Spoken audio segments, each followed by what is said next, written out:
بسم اللہ الرحمن الرحیم۔ تین عورتیں تھیں جو اپنے چترپن اور مکاری میں اپنا جواب نہیں رکھتی تھیں۔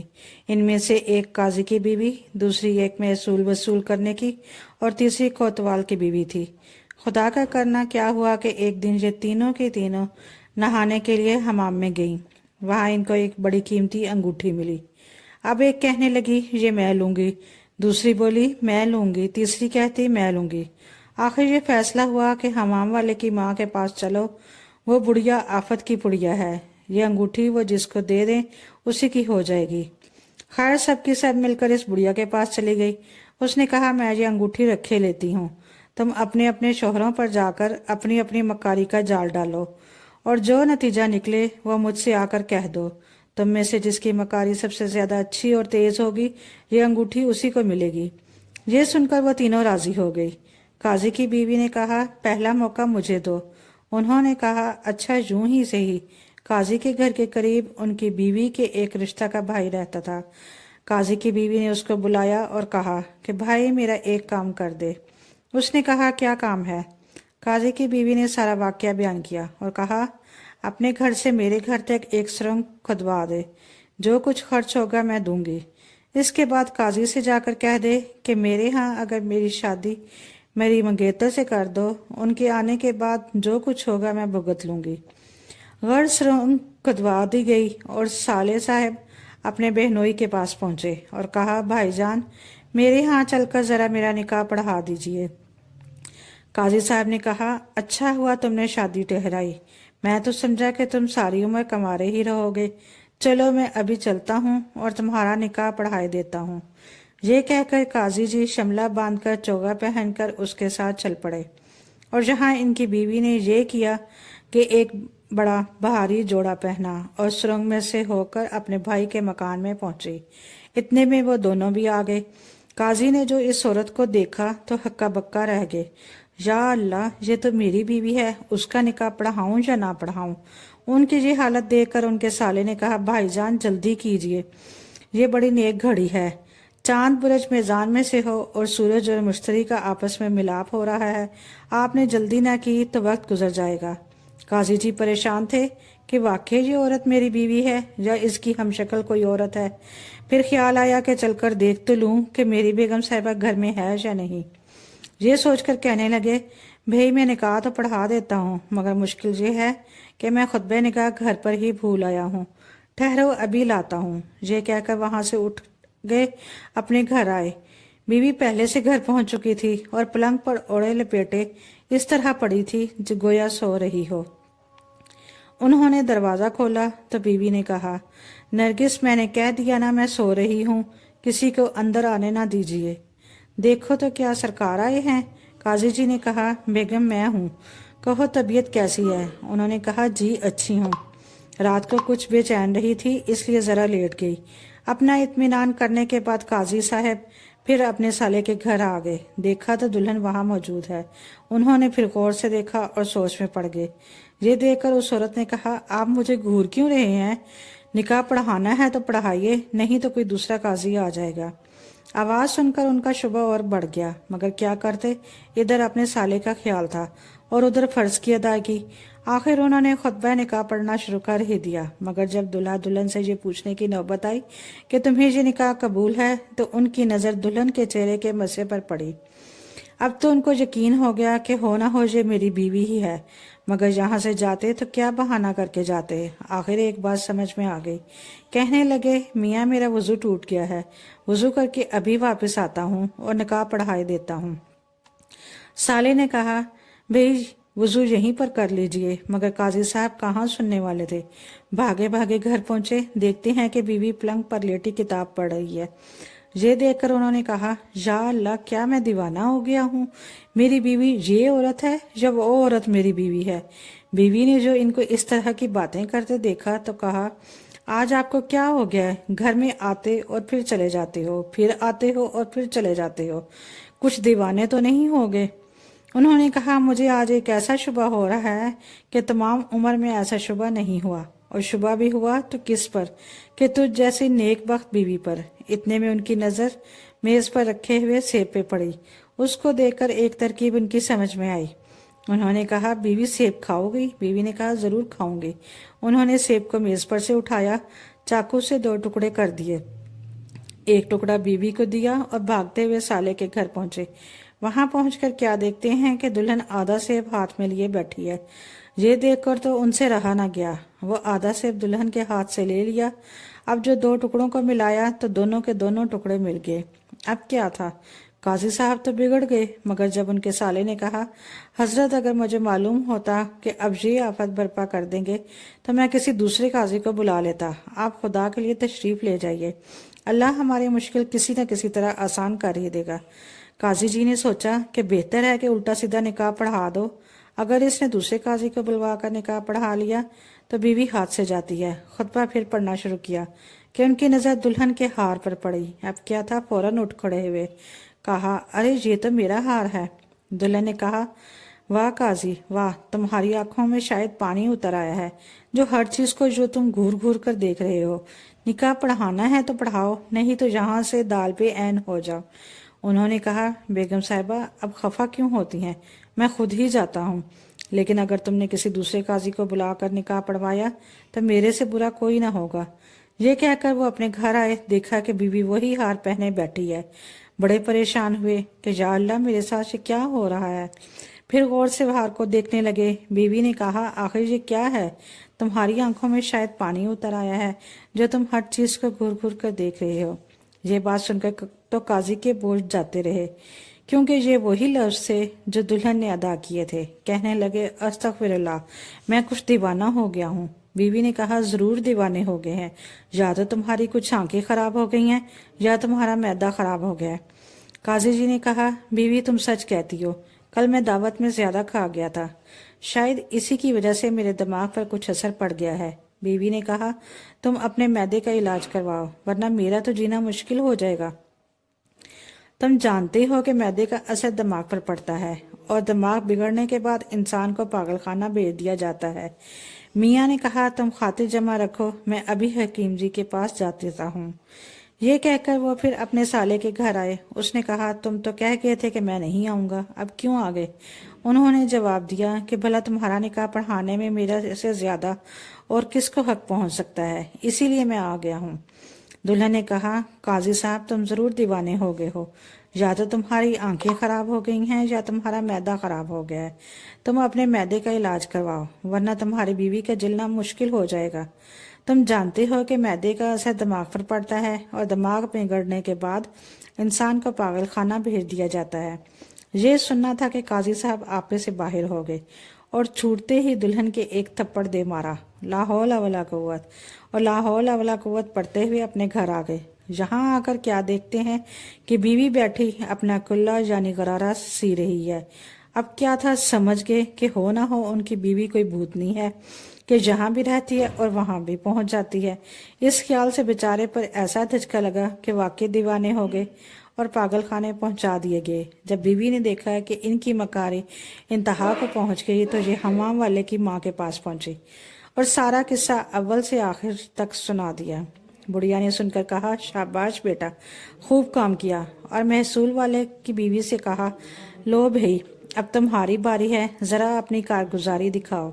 اس نے کہا بہت اچھا۔ محصول والے کی بیوی نے گھر پر آ کر اپنی انا یعنی وہ عورت جو اس کی اطالیت یا اجرت پر دودھ پلانے والی عورت، اسے انا کہا جاتا ہے، اسے انگوٹھی ملنے کا سارا قصہ بیان کیا اور کہا دیکھو انا، تو میری مدد کر، باقی میں خود سنبھال لوں گی۔ یہ سامنے کی جو دکان ہے اس پر جو سوداگر بیٹھتا ہے، وہ جب کبھی میں باہر نکلتی ہوں مجھے بہت بری طرح گھورتا ہے۔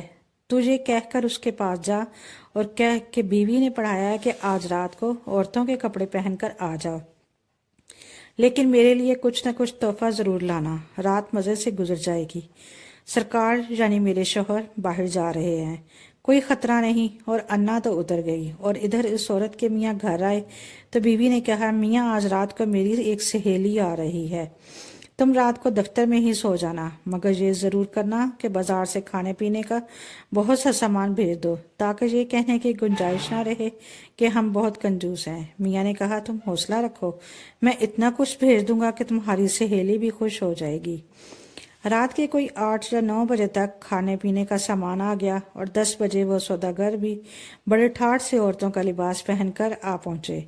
محصول والے کی بیوی نے ان کی بہت خاطر مدارت کی، نقاب اتار کر الگ رکھ دیا، ان کو مسند پر بٹھایا اور کہا میں ابھی آتی ہوں۔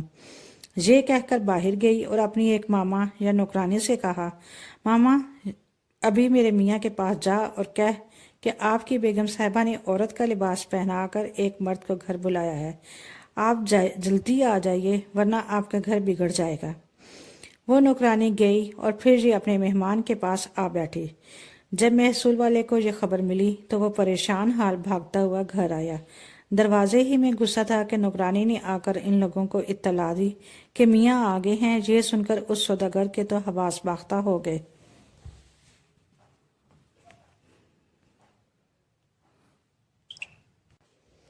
اور کہنے لگے، خدا کے لیے مجھے کہیں چھپا دو، اگر تمہارے شوہر نے آ کر یہ رنگ دیکھ لیا تو مجھے مار ہی ڈالے گا۔ اس عورت نے کہا، گھبراتے کیوں ہو، یہ سامنے صندوق رکھا ہے، اس میں کپڑے اتار کر گھس جاؤ، میاں کے جانے کے بعد میں تم کو نکال لوں گی۔ بیچارہ اس صندوق میں جا بیٹھا۔ اس عورت نے صندوق پر تالا لگا دیا۔ اتنے میں اس کا خاوند غصے میں لال پیلا اندر آیا اور کہنے لگا، مجھے جو خبر ملی ہے اس کا مجھے یقین نہیں ہوتا، پھر بھی میں تلاشی لوں گا کہ کسی مرد کو تو نے تو نہیں بلایا۔ بیوی نے کہا، میاں کیا کروں، میں اپنے دل سے ناچار ہوں۔ سامنے جو سوداگر صاحب کی دکان ہے ان پر میں ایک عرصے سے عاشق تھی، آج رہا نہیں گیا، اس لیے میں نے اس کو عورتوں کے لباس میں بلا لیا۔ دیکھیں یہ سامنے اسی کا لباس رکھا ہے۔ میاں نے کہا، کیوں جھوٹ بولتی ہے، کہیں کوئی ایسی باتیں کر کے اپنے منہ سے بھی یہ مانتا ہے؟ بیوی نے کہا، خدا کی قسم میں جھوٹ تھوڑی بول رہی ہوں، وہ سوداگر اسی کمرے میں ہے۔ میاں نے کہا، آخر ہے کہاں؟ بیوی نے کہا، دیکھیے وہ جو سامنے صندوق رکھا ہے اس میں وہ بند ہے، یہ لیجیے چابی، خود کھول کر دیکھ لیجیے کہ میں سچ کہہ رہی ہوں یا جھوٹ۔ میاں نے چابیاں لیں اور صندوق کھولنے چلے کہ بیوی نے ایک کہکہا مارا اور کہا، فراموش، بہت دنوں سے آپ کہتے تھے کہ مجھے کوئی دھوکہ نہیں دے سکتا، آخر دھوکہ کھا گئے نا۔ میاں نے چابیاں پھینک کر کہا، لا حول ولا قوت، کیا دھوکہ ہوا ہے؟ یہ کہہ کر وہ تو باہر چلے گئے اور بیوی نے صندوق کھول کر سوداگر صاحب کو صندوق میں سے نکالا۔ اس بیچارے کا تو دم فنا ہو رہا تھا۔ اس نے کہا، بیگم صاحبہ مجھے بخش دیجئے، میں ایسے عشق سے باز آیا، میں سب باتیں سن رہا تھا جو تم نے اپنے میاں سے کی، خدا تمہارے جیسی عورت سے سب کو بچائے، تمہارا بہت احسان ہوگا اگر مجھ جیسے کوئی زندہ سلامت مجھے میرے گھر تک پہنچا دو۔ اس عورت نے اپنی نوکرانی کو بلایا اور چوٹ دروازے سے سوداگر صاحب کو گھر سے باہر نکال دیا۔ اس کارگزاری کے بعد محصول والے کی عورت اس بڑھیا کے پاس پہنچی۔ قاضی جی اور کوتوال صاحب کی بیویوں کو بھی بلایا اور سب سے اپنا اپنا قصہ بیان کیا۔ بڑھیا نے کہا، شاباش بیٹا، خوب کام کیا، اب دیکھیں یہ تیسری بیگم صاحبہ اپنی لیاقت اور دانائی کا کیا ثبوت دیتی ہے۔ کوتوال کی بیوی نے کہا، دیکھیے اللہ مالک ہے، اپنی کوشش کرنے میں تو کوئی کسر نہ اٹھا رکھوں گی، کامیاب ہونا نہ ہونا خدا کے اختیار میں ہے۔ وہاں سے گھر آنے کے بعد کوتوال کی بیوی نے اپنی ایک ماما یعنی نوکرانی کو بلایا اور کہا، سنبل، یہ 100 دینار یہ کپڑوں کا جوڑا لے اور شہر کے باہر قلندروں کی جو خانقاہ ہیں وہاں جا اور جا کر دیکھ کہ کس قلندر کی شکل میرے میاں سے ملتی جلتی ہے۔ اس قلندر سے چپکے سے کہہ کہ جیل خانے سے آج ایک چور بھاگ گیا ہے، کوتوال صاحب اس کی تلاش میں ہیں، اس کی شکل تم سے بہت ملتی ہے، بہتر یہی ہے کہ تم خانقاہ سے بھاگ جاؤ، کہیں ایسا نہ ہو کہ اس چور کے بدلے تم پکڑ لیے جاؤ۔ مجھے تمہارے حال پر ترس آتا ہے، یہ دینار اور کپڑے لائی ہوں، اپنے پھٹے پرانے کپڑے مجھے دے دو اور شہر سے اب نکل جاؤ، آگے تم جانو اور تمہارا کام جانے۔ سنبل یعنی نوکرانی نے کہا، بیوی یہ کون سا بڑا کام ہے، میں ابھی جاتی ہوں۔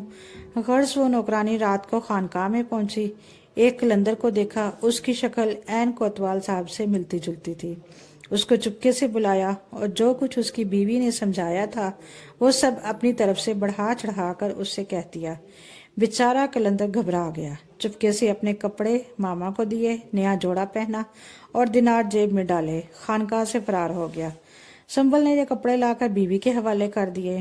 جب شام کو کوتوال صاحب آئے تو بیوی نے ان سے کہا، میاں آج تو حلوہ پکانے کو میرا بڑا دل چاہ رہا ہے،